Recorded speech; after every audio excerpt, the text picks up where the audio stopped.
Hello বন্ধুরা, কেমন আছো সকলে? আশা করি সকলে ভালো আছো, সুস্থ আছো। তো আমিও ভালো আছি। তো অনেক দিন পর আজকে যাচ্ছি আবার বিয়েবাড়িতে। বেশ ভালো লাগছে আর সেজেগুজে একদম রেডি। আর এখানে দেখো মাম্মামকে রেডি করিয়ে দিয়েছি। আর যেহেতু শীতের সকাল, আজকের দিনে বিশাল মানে আজকে 10 ডিসেম্বর, ভীষণ মেঘলা করেছিল সকালবেলা আর এত ঠান্ডা পড়েছে, তো সবাই শীতের পোশাক পরে একবারেই যাচ্ছি। দেখো বিয়েবাড়িতে এসেই দেখো মাম্মামকে ড্রেসটা চেঞ্জ করে দিয়েছি। যেহেতু অনেকটা হেভি ড্রেস ছিল, তো ওর ভীষণ অসুবিধা হচ্ছিল। দুপুরবেলা গেছিলাম, তার জন্য একটা হালকা ড্রেস পরিয়ে দিলাম। আর এখন এই যে বোনকে পেয়ে কি যে খুশি ও! এখন 2 বোন খেলা করছে। বোনও কান্না করছিল, বোন দিদিকে পেয়েও ভীষণ খুশি। তো বিয়েবাড়িতে এসেছি, এটা হচ্ছে আমার জায়ের মানে আমার দিদি ভাই তার পিসির মেয়ের বিয়ে। তো সেখানে আমাদেরও ইনভাইট ছিল, তো আমরা সবাই মিলে এসেছি। তো দেখো 2 বোন কি খেলা করছে। আর এই যে গেটটা তোমাদের দেখিয়ে দিলাম, আর ভেতরটা এরকম করেছে, খুব সুন্দর লাগছিল। আর তার ভেতরটা করেছিল এরকম ডেকোরেশন, ছাদনার তলাটা দেখো কতটা ভালো লাগছিল। কলা গাছ, তার মধ্যে গাঁদা ফুল পেঁচিয়ে পেঁচিয়ে দিয়েছে, আর এখানে একটা রঙ্গোলি করেছিল, বেশ ভালো লাগছিল। তারপর দুপুরের খাওয়া দাওয়া সেরে আমরা চলে আসলাম একটু গ্রামটা ঘুরতে।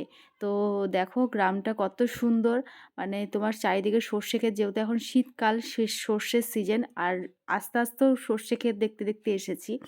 তো দিদিভাই বলল চলো একটু ঘুরে আসি। তো ঘুরে ঠুরে আবার বিয়েবাড়িতে চলে এসেছি। এখন হচ্ছে তোমার বউ সাজছে, মানে যার বিয়ে তাকে তো এখনও দেখানো হয়নি, তো একবারেই ভাবলাম দেখাবো। আর যেহেতু আমরা সন্ধেবেলায় বাড়ি চলে আসবো, এইরকমই প্ল্যান ছিল, ওর জন্য আমরা সন্ধেবেলায় দেখো প্রথম বৈঠকেই খেয়ে নিয়েছি। এদিকে শ্বশুর শাশুড়ি মা বসেছে, আর এদিকে আমি আর মাম্মাম বসেছি। যেহেতু অনেকটা দূরের রাস্তা আর এতটা ঠান্ডা পড়েছিল কি বলবো আর কি। আর আমার চুলগুলো দেখো পুরো এবড়ো খেবড়ো হয়ে গেছে, কারণ আমি ওইখান থেকে এসেছি আর ড্রেসও নিয়ে আসিনি, একটা ড্রেসই পরেছিলাম। তো প্রথমে দেখো বেগুনি দিল, বেগুনিটা খাচ্ছি, বেগুনিটা গরম গরম ছিল, তো খুব ভালো লাগছিল খেতে। খাওয়া দাওয়া সারলাম, আর তারপরেই দেখি কনে চলে এসেছে একদম বিয়ের সাজে। আর এখানে একটা ঘটনা ঘটেছে, সেটা হচ্ছে তোমার মানে সিংহাসনটা আনেনি। তো এটা নিয়েই কথাবার্তা হচ্ছিল, তার জন্য ও নর্মাল একটা চেয়ারে বসলো। তো সিংহাসন আনবে, তারপরে আবার সেই চেয়ারে বসবে। তো ওকে খুব সুন্দর লাগছিল, একদম লক্ষ্মী ঠাকুরের মতো লাগছিল দেখতে।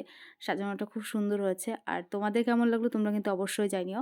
আমার মাম্মামও কিছু ছবি তুলে নিল। আর এই দেখো এখানে দিদিভাই, দিদিভাইও সেজেছে।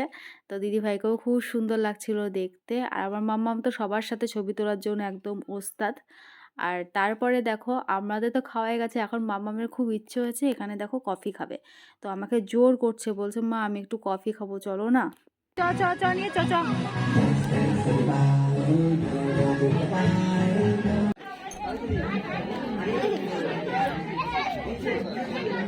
ভালো লাগছে কফি?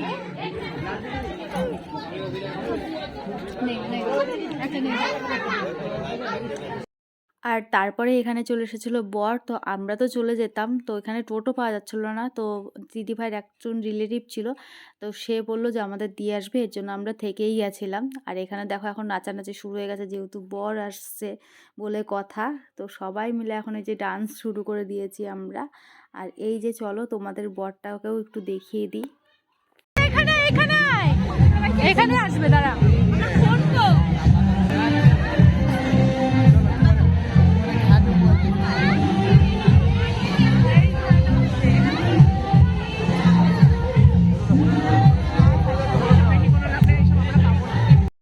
তো তোমরা দেখতেই পেলে বরমশাইকে। তো বরমশাইকে দেখেই কিন্তু আমরা বেরিয়ে পড়েছিলাম। আর দেখো কি কুয়াশা, বাইরে এতটা কুয়াশা কিচ্ছু দেখা যাচ্ছিল না, কিন্তু ফোনে কিন্তু অনেকটাই পরিষ্কার দেখা যাচ্ছে।